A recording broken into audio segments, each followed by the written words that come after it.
Uyu munsi reka nkubwire ukuri gusa nkaho kuryana.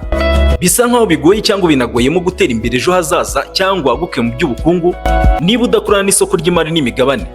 Niba ukomeza gutekereza ko amafaranga yawe ugomba kuyabika gusa muri banki isanzwe cyangwa munsi y'umusego, icyo utazi ni uko ubutunzi bwawe bugenda bushonga buhoro buhoro. Isoko ry'imari n'imigabane ntabwo ari umukino w'amahirwe, ahubwo ni ryo remezo nyakuri ubu ngubu ry'ubukungu bw'isi yose.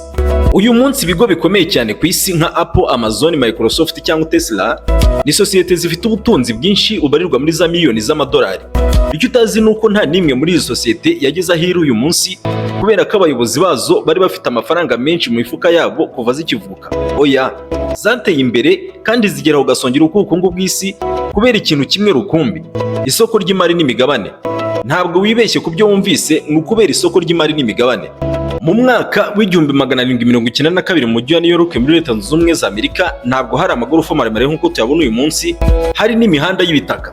Aha abacuruzi barahuraga bakaganira ku by'ubucuruzi bwabo, bakagura kandi bakagurisha ibintu bitandukanye nk'ikawa, itabi ndetse n'abacakara. Ariko hari ikintu kimwe cyari cyishyuye mu mitwe y'aba bacuruzi.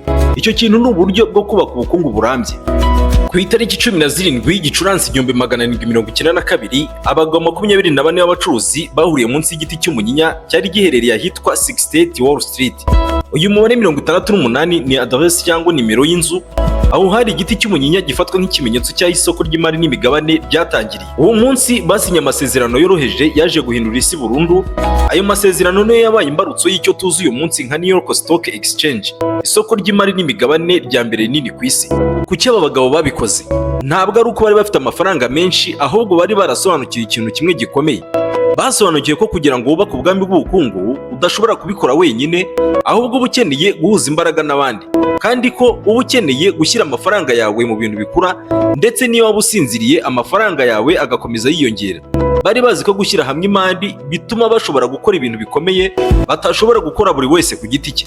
Abantu benshi bumva isoko ry'imari n'imigabane nk'ikintu cy'abanyamahanga cyangwa abantu b'abahanga cyane mu mibare cyangwa abantu bafite za miliyari. Ariko uyu munsi kuri Global Insight Rwanda tugiye kugufasha kugukuriraho iyo myumvire ikubeshya.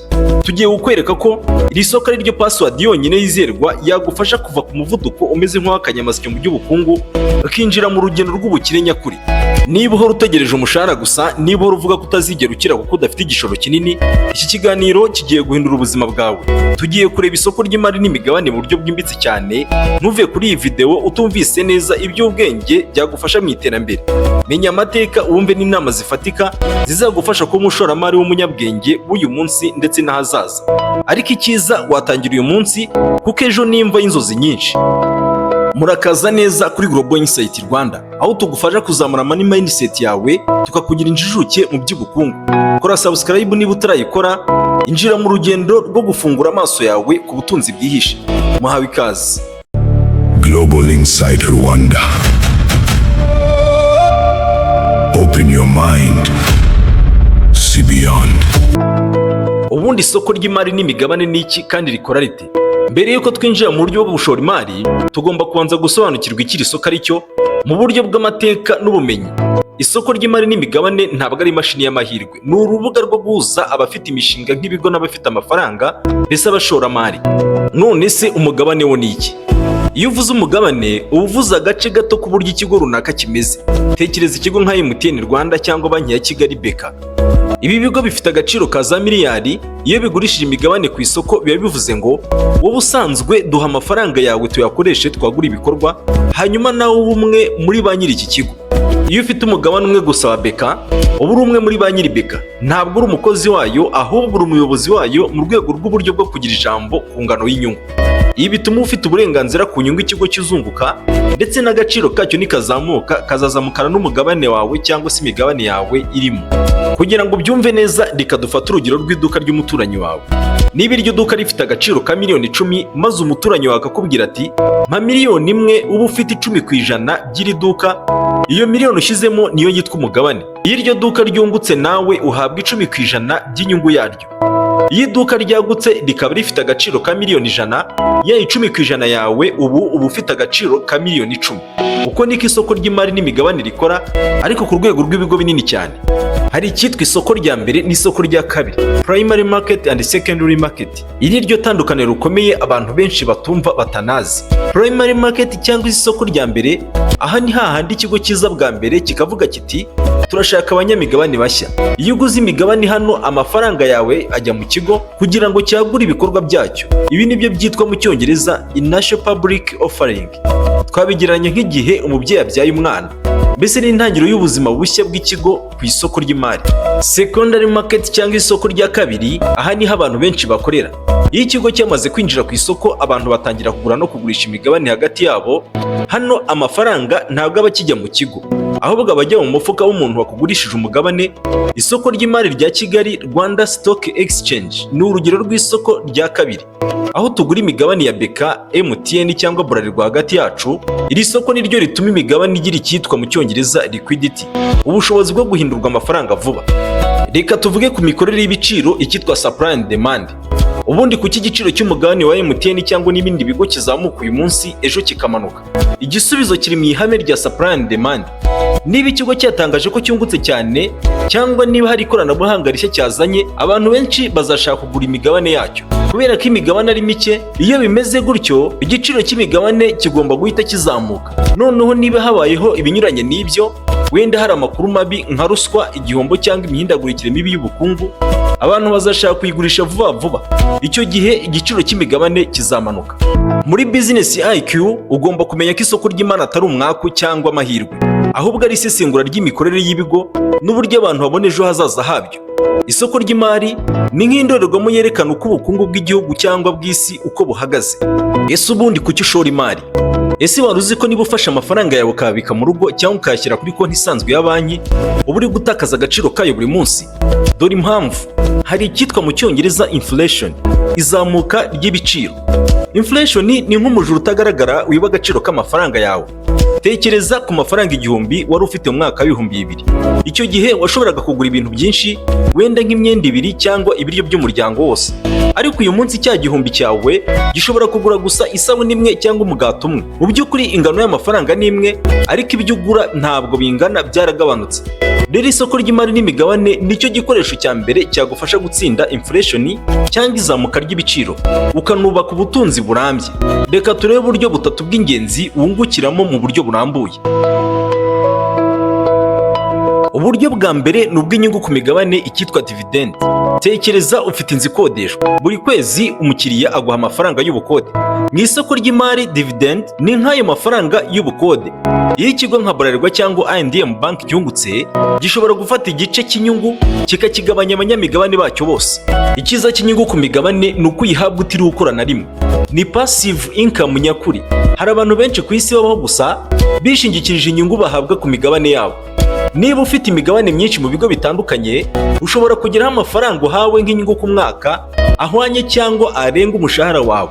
Uwo ni wo munsi uba ugeze kuri financial freedom neza. Uburyo bwa kabiri ni ukuzamuka kw'agaciro, icyitwa capital gain. Kugura kuri make ukagurisha kuri menshi. Ubu ni uburyo bwa kabiri bwo gukira. Niba waguze umugabane w'ikigo gishya cy'ikoranabuhanga ku mafaranga 500, nyuma y'imyaka 10 icyo kigo kizaba cyarakuze cyane. Uwo mugabane ushobora kuzaba ugeze ku mafaranga 5000 cyangwa 10. Aha ntabwo uba ugitegereje inyungu ku mwaka gusa, ahubwo uba utegereje ko ikigo cyaguka cyane. Tekereza umuntu waguze imigabane ya Netflix gitangira, ubwo abantu bibwiraga ko gukodesha DVD ari byo bizahoraho. Uyu munsi uyu muntu ni umukire cyane kuko agaciro k'ikigo kagezaho kitashoboraga gutekerezwa. Uburyo bwa gatatu ni imbaraga za compounding, inyungu ku nyungu. Umugabo witwa Albert Einstein yigeze kuvuga ko inyungu ku nyungu ari cyo kintu cya munani gitangaje ku isi. Yavuze ko udasobanukiwe inyungu ku nyungu ayirya, naho uyisobanukiwe akayigura indi migabane. Mu isoko ry'imari, compounding cyangwa se inyungu ku nyungu ikora itya. Iyo uhawe inyungu, aho kuyirya ngo ujye kuyinywera cyangwa kuyigura imyenda, uyisubiza mu isoko ukagura indi migabane yiyongera kuri ya yindi wari ufite. Umwaka ukurikira uzahabwa inyungu ku migabane myinshi kurushaho. Iyo ubikoze imyaka 10, 20 cyangwa se 30, amafaranga yawe yikuba inshuro nyinshi utashoboraga gutekereza. Reka dufate urugero rwa Rule of 72, itegeko rya 72. Iri tegeko rikubwira igihe amafaranga yawe azatwara kugira ngo yikube kabiri bishingiye ku nyungu ubona. Niba ubona inyungu y'10% ku mwaka, fata 72 ugabanye 10. igisubizo uzabona ni 7.2. Ibi bivuze iki? Bivuze ko nyuma y'imyaka 7 hafi n'igice amafaranga yawe azaba yikubye 2. Iyo ubyihanganiye indi myaka 7 azaba yikubye 4. Iri ni ryo banga rya Warren Buffett yakoresheje yatangiye gushora imari afite imyaka 11 gusa, kandi abarirwa mu bakire isi y'uyu munsi itunze. Muri business IQ ugomba gusobanukirwa itandukaniro riri hagati y'inyungu ubona ku rupapuro ikiswe nominal return n'inyungu nyakuri ikiswe real return. Niyo banki ikubwiye ko izaguha inyungu y'8% ariko ibiciro byazamuka ikaba yaba 10%, mu by'ukuri uba uri gutakaza 2% by'ubushobozi bwawe bwo kugura. Isoko ry'imari akenshi ritanga inyungu irenze cyane inflation, ari nayo mpamvu isoko ry'imari ari ryo nzira yonyine yo kubaka ubutunzi nyakuri mu gihe kirekire. Mu busanzwe abantu benshi batinya imibare, ariko muri business IQ imibare niyo nshuti yawe ya mbere. Imibare ntabwo ibeshya. Niba ushaka kumenya impamvu abakire bakomeza gukira n'abakene bagakomeza gukena, tugomba kureba imibare yihishe inyuma y'ubushoramari. Reka turebe imbaraga za compounding cyangwa se inyungu ku nyungu. Reka dufate urugero rw'abantu babiri, John na Mary. John yatangiye gushora imari afite imyaka 20. Yashoraga amafaranga 50,000 buri kwezi mu isoko ry'imari kugeza afite imyaka 30. Kandi ibyo yabikoze imyaka 10 gusa. Nyuma yaho yararekeye aho ntiyongera gushyiramo ifaranga na rimwe. Ariko ya mafaranga ye yayagumishije mu isoko ry'imari kugeza afite imyaka 60. Mary we yatangiye gushora imari amaze imyaka 30, yashyiragamo nawe amafaranga 50,000 buri kwezi kugeza afite imyaka 60. Ibyo yabikoze imyaka 30 yose. Ese ahangaha uzaba afite amafaranga menshi hagati y'aba bombi? Uzaba afite amafaranga menshi ni John. Nubwo John yashyizeho amafaranga mu myaka 10 gusa, Mary we akayashyiraho mu myaka 30, John azaba afite amafaranga menshi cyane kubera ko yatangiye kare. Ya myaka 10 ya mbere yatumye compounding cyangwa se inyungu ku nyungu ikora akazi kayo mu gihe kirekire. Ibi bitwereka ko igihe ari cyo gikoresho gikomeye mu bushoramari kurusha amafaranga y'ubwayo. Itegeko rya 72, iri ni itegeko ryoroshye ryagufasha kumenya ejo hazaza hawe. Formule ni iyi: 72 ugabanyije inyungu ku mwaka bigahwana n'igihe amafaranga azatwara ngo yikube 2. Niba ushoye amafaranga mu kigo kiguha inyungu ya 12% ku mwaka, ubwo uzafata 72 ugabanye 12, uzabona ko bizahwana n'imyaka 6. Amafaranga yawe azaba yikubye 2 mu myaka 6. Niba ushoye mu kintu kiguha inyungu ya 6%, uzafata 72 ugabanye 6, ubona imyaka 12. Ibi bigufasha guhitamo ushyira amafaranga yawe. Niba ubitse amafaranga kuri konti ya banki iguha 2% gusa, uzategereza imyaka 36 kugira ngo yikube 2, mu gihe isoko ry'imari ryagufasha kubikora mu myaka 6 cyangwa 7 gusa. Tega amatwi twinjire mu isesengura rya inflation. Inflation ni ijambo rivuga ku gaciro k'amafaranga kagenda kagabanuka. Niba mu Rwanda inflation ari 8% ku mwaka, bivuze ko ibintu byaguraga 10,000 uyu munsi, umwaka utaha bizabigura 10,800. Niba ushoye amafaranga yawe mu kintu kiguha inyungu ya 5%, mu by'ukuri uba uri gutakaza 3% by'ubushobozi bwawe bwo kugura. Umushoramari w'umunyabwenge ashaka ubushoramari butanga inyungu irenze inflation. Rero niba utabizi ubimenye. Isoko ry'imari niryo rikunda gutanga inyungu iri hejuru ya inflation mu gihe kirekire. Hari amoko 2 y'abashoramari. Hari uwa mbere witwa income investor. Uyu aba ashaka ibigo bitanga inyungu buri mwaka, nko kugira inzu ikodeshwa ukaba ushaka amafaranga yo kubaho uyu munsi. Hari n'uwa kabiri witwa growth investor. Uyu aba ashaka ibigo bikura vuba, bishobora kutaguha inyungu uyu munsi, ariko umugabane uyu munsi akawugura nk'amafaranga 1,000 akazagurisha 50,000 mu myaka 10. Business IQ igufasha kumenya uko uvanga aya moko yombi y'ishoramari kugira ngo ugire ubutunzi buhamye kandi bukura. Tega amatwi wumva ikintu gikomeye. Hari icyitwa dollar cost averaging. Iyi ni ryo banga ryo gutsinda ku isoko ry'imari, niyo waba utazi imibare ihanitse. Aho gutegereza igihe isoko rizaba rimeze neza, ushyiraho amafaranga amwe buri kwezi, urugero nk'ibihumbi 20. Iyo igiciro cy'imigabane cyamanutse, ya 20 yawe agura imigabane myinshi. Iyo igiciro cyazamutse, ya 20 yawe agura imigabane mike.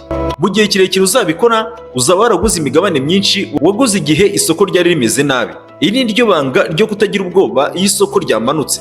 Muri iyi masterclass tumaze kubona ko ubukire ari formule, ntabwo ari amahirwe, si umwako, ahubwo ni imibare, igihe n'imyitwarire yawe. Kwinjira ku isoko ry'imari ni nko kwinjira mu nzu nini cyane ifite imiryango myinshi n'abarinzi bayo. Muri iyi masterclass yindi tugiye kureba buri kintu cyose kigize uru rugendo kugira ngo utazigera uyoba. Uko uguze umugabane, tekereza ni nko gukanda kuri buto ya telefoni yawe utigura imigabane ya MTN. Ese uzi icyo yabisobanuye inyuma? Hari icyitwa order placement, umuhuza cyangwa uzwi nk'umubroker wawe aguha amabwiriza. Hari icyitwa order matching, ni mudasobwa wenda ya Rwanda Stock Exchange ishakisha undi muntu ushaka kugurisha imigabane wenda ya MTN ku giciro wahisemo. Hari icyitwa nanone execution, iyo uwo muntu abonetse mudasobwa ihita yemeza ko imigabane yavuye kuri we ikaza kuri wowe. Hakaza nanone settlement, ibi bikorwa mu minsi mike, bivuze ko nyuma y'iminsi 2 y'akazi aribwo imigabane yandikwa neza kuri konti yawe. Isoko ry'imari ntabwo ari ubuntu, ugomba kwishyura abantu bagufasha gukora uyu murimo. Hari icyitwa brokerage fee, aya ni amafaranga wishyura umuhuza wawe kuri buri nshuro uguze cyangwa ugurishije. Hari icyitwa nanone transaction cost, aya ni amafaranga make ajya mu bagenzuzi b'isoko kugira ngo bakomeze kurinda abashoramari. Wishyura kandi taxes, imisoro mike ku nyungu ubona. Aho ingingo y'ubwenge ni uko iyi misoro iri hasi cyane ugereranyije n'indi misoro y'ubucuruzi. Reka turebe uko basoma amakuru y'umugabane. Ufunguye telefoni yawe ukabona message handitseho ngo MTN akamenyetso ko gukuramo amafaranga 170 y'amanyarwanda mu dukubo 2.5%. Ese ibi bivuze iki? Dore ubusobanuro. Ijambo MTN akamenyetso ko gukuramo amafaranga 170 y'amanyarwanda mu dukubo 2.5% mu ncamake. Ijambo MTN ni izina ry'ikigo, bivuze ngo imigabane yayo iri ku isoko iri gucuruzwa. Amafaranga 170 y'amanyarwanda ni igiciro cy'umugabane umwe uyu munsi, bivuze ko ariyo mafaranga bishyura ku mugabane kugira ngo yemererwe kuba umunyamigabane. 2.5% bivuze ko igiciro cyazamutseho 2.5% ugereranyije n'uko isoko ejo ryari rihagaze. Niba akamenyetso ko gukuramo, bivuze ko igiciro cyamanutse. Reka turebe imiterere n'isesengura ryimbitse ry'isenyuka ry'isoko ry'imari. Niba ushaka kuba umushoramari w'indashyikirwa, ugomba gusobanukirwa uko isoko rigwa kugira ngo uzashobore kurokoka igihe bizaba. Iyo isoko riguye, benshi batera ubwoba, ariko abashoramari b'abanyabwenge barishima kuko bahita babona amahirwe yo kugura ibigo byiza by'imigabane ku giciro gito. Mu mpera z'imyaka y'1990 abantu bose bari bishimiye internet. Buri kigo cyose cyari gifite izina ririmo .com, cyahise kizamuka mu gaciro ku buryo butangaje. Niyo cyabaga gitunguka ifaranga na rimwe, abantu bagiraga amatsiko bakagura imigabane kuko bumvaga ko izakomeza kuzamuka iteka. Mu mwaka w'2000 ibigo byinshi byarahombye maze abantu benshi batakaza amafaranga yabo yose. Isomo riri hano: ntukigere ugura ikintu kuko kigezweho gusa, buri kintu gifite inyungu nyakuri kandi ufiteho amakuru afatika. Dore uburyo bwo kurokoka cyangwa kurengera isenyuka ry'isoko ry'imari.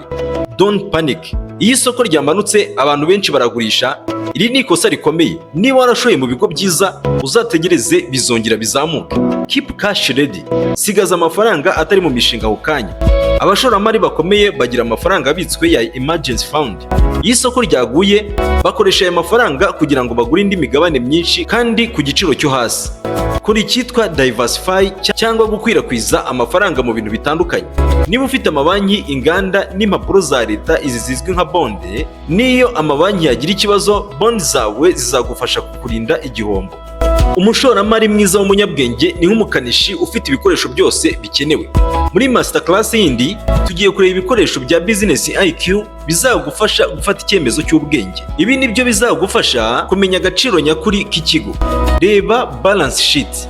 Iyi ni nk'ifoto y'umutungo w'ikigo n'amadeni gifite. Ikigo gifite amadeni menshi kuruta umutungo wacyo kiri mu kaga. Reba income statement. Iyi kubwira niba ikigo cyunguka cyangwa niba gihomba. Reba nanone cash flow statement. Iyi kubwira niba amafaranga ikigo cyunguka ari amafaranga nyakuri ari kuri konte cyangwa niba ari imibare gusa iri mu mpapuro. Kugira ngo twumve neza uburyo isoko ry'imari wenda nka Kigali Stock Exchange rikora, reka dusesengure ibigo bitatu by'indashyikirwa mu buryo bwimbitse. Ibi bizagufasha kumenya aho wakura inyungu yawe ya mbere. Banki ya Kigali BK yagiye ku isoko ry'imari mu mwaka wa 2011.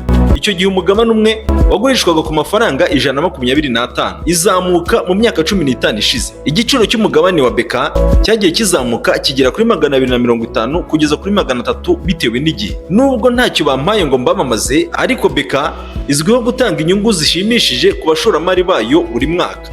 Niba waraguze imigabane mu mwaka wa 2011, uyu munsi uba waramaze kugaruza igishoro cyawe cyose binyuze mu nyungu gusa, maze imigabane yawe ikaba ari inyungu 100%. Isomo twakura hano: gushora muri beka ni nko gushora mu ntego z'iterambere ry'igihugu, kuko beka ariyo banki ya mbere itera inkunga imishinga minini mu Rwanda.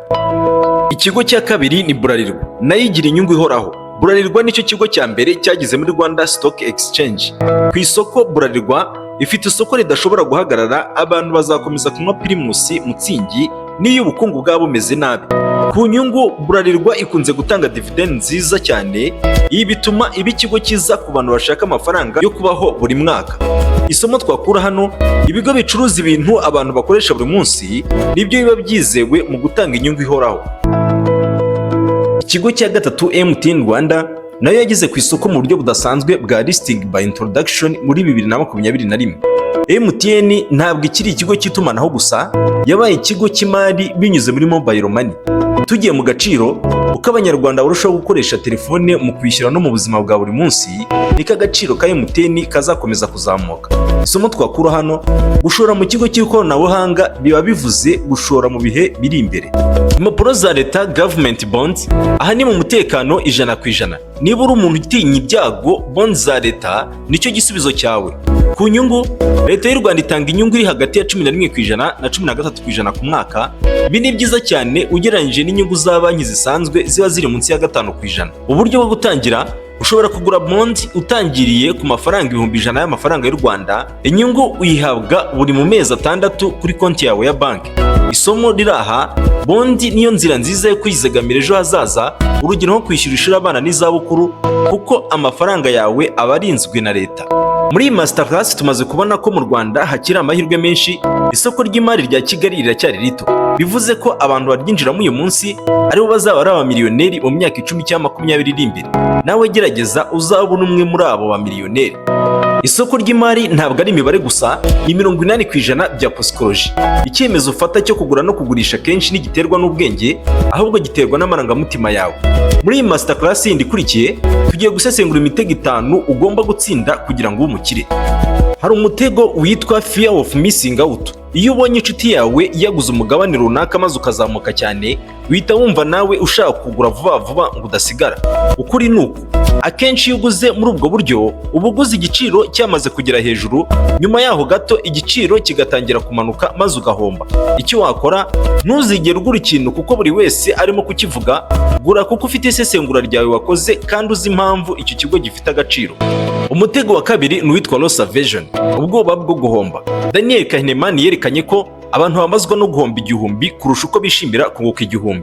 Ukuri nuko, iyo ubonye imigabane yawe yamanutseho 5% cyangwa 10%, wumva uhagaritse umutima, uhita wumva ushaka kugurisha kugira ngo wirinde igihombo cy'amafaranga asigaye.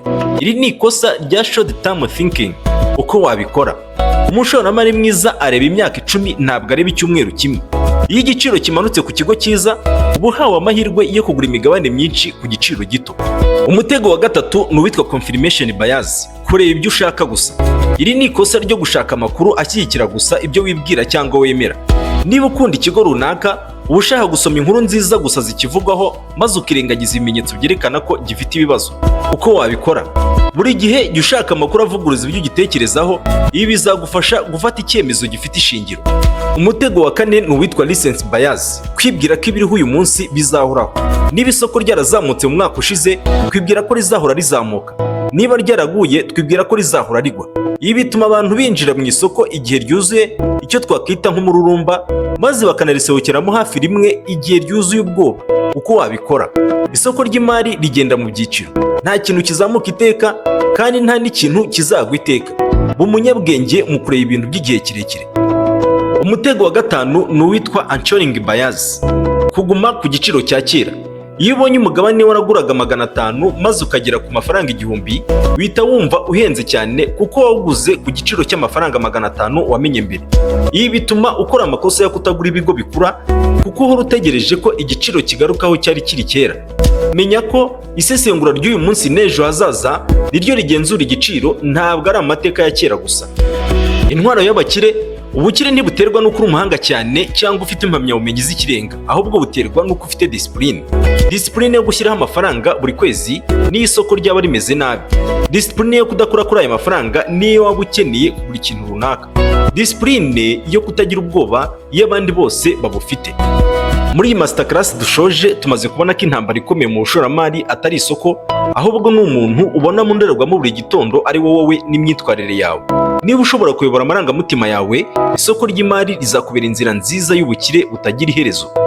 Mbere yuko ushora ifaranga ryawe rya mbere, hari ikintu ugomba kubanza gushoramo: ubwenge. Abashoramari bakomeye ku isi nka Warren Buffett bamara amasaha arenga 5 buri munsi basoma. Uyu munsi kuri Global Insight Rwanda tugiye kukwereka ibitabo 4 by'indashyikirwa byagufasha kwinjira ku isoko ry'imari ufite amaso abona neza. Igitabo cya mbere ni icyitwa The Intelligent Investor, cyanditswe na Benjamin Graham. Iki gitabo bakita Bibiliya y'ubushoramari.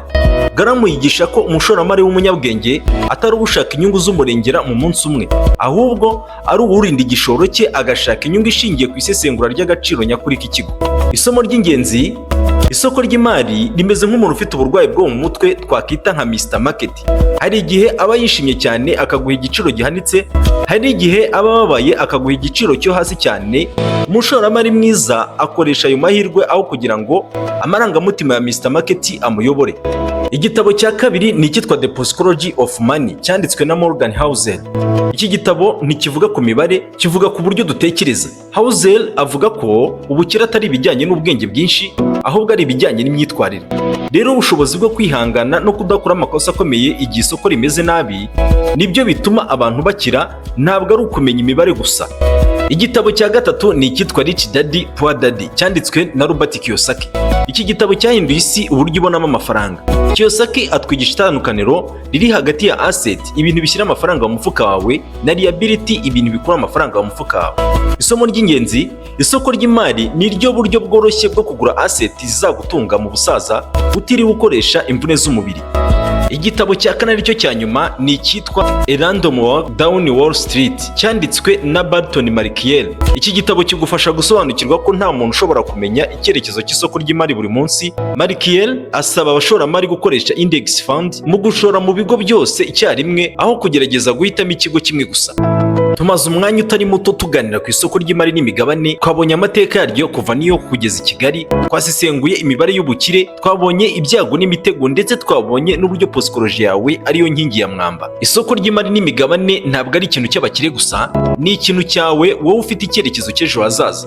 Niba utangiye uyu munsi, niyo waba utangiye n'amafaranga make, uri gushyira ibuye ry'ifatizo ku bukire bwawe. Ibuka ko umutungo utubakishwa amafaranga menshi, ahubwo wubakishwa igihe. Mwakoze kubana natwe kuri Global Insight Rwanda. Niba iki kiganiro kigufashije gufunguka amaso, kora subscribe, kora like, kandi wandike muri comment uti nditeguye kwinjira kuri stock market. Ibi bizadufasha kumenya ko ubu butumwa bwageze ku ntego yabo. Sangiza iki kiganiro inshuti zawe n'umuryango wawe, kuko ubukire buryoha iyo ubugezeho ufite abo mu busangira. Murabeho, bye.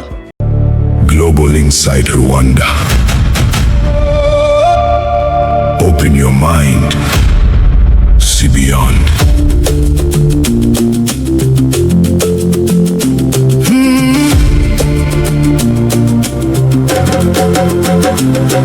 Stories the world never knew, hidden truth deep in time. Discover the world through a different mind. Global Insight Rwanda. See the unseen, know the truth. Global Insight Rwanda. From Rwanda To the world.